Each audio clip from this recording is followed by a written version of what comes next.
একবার নয়, পরপর তিনবার দেশের প্রধানমন্ত্রী নির্বাচিত হয়েছেন তিনি।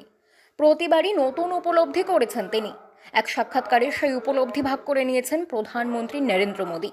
সঙ্গে জীবনের বিভিন্ন পর্যায়ের বিভিন্ন অভিজ্ঞতাও শুনিয়েছেন। প্রধানমন্ত্রী মোদী বলেছেন, প্রথমবার প্রধানমন্ত্রী হওয়ার পর সকলে তাকে দেখছিলেন, তাকে বোঝার চেষ্টা করছিলেন, আর তিনি দেখছিলেন রাজধানী দিল্লিকে। শুক্রবার প্রধানমন্ত্রী মোদীর সাক্ষাৎকারের 2 ঘন্টার ভিডিও প্রকাশিত হয়েছে। সকালে এই সাক্ষাৎকারেরই মিনিট দুয়েকের একটি প্রোমো প্রকাশিত হয়েছিল। সেখানে প্রধানমন্ত্রীকে বলতে শোনা গিয়েছিল, ভগবান নই, আমি মানুষই, যা ইতিমধ্যে চর্চার কেন্দ্রে। ওই সাক্ষাৎকারেই প্রধানমন্ত্রীকে 3বারের প্রধানমন্ত্রিত্ব নিয়ে প্রশ্ন করা হয়। প্রধানমন্ত্রী বলেছেন, প্রথমবার তো আমাকে সবাই বোঝার চেষ্টা করছিল, আমি দিল্লিকে বোঝার চেষ্টা করছিলাম। দ্বিতীয়বার অতীতের অভিজ্ঞতা নিয়ে আমি বিচার বিবেচনা করার চেষ্টা করতাম, অতীতের দৃষ্টিভঙ্গি কাজে লাগাতাম। কিন্তু তৃতীয়বারে আমার ভাবনা বদলে গিয়েছে। এখন আমার মনোবল আরও জোরদার এবং স্বপ্নগুলির পরিধিও বেড়ে গিয়েছে।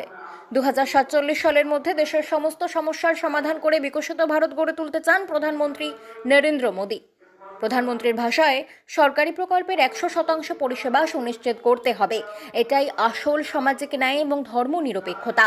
এর চালিকা শক্তি এআই। Aspirational India. বাংলা খবর, আপনার রাজনীতি, আপনার আওয়াজ।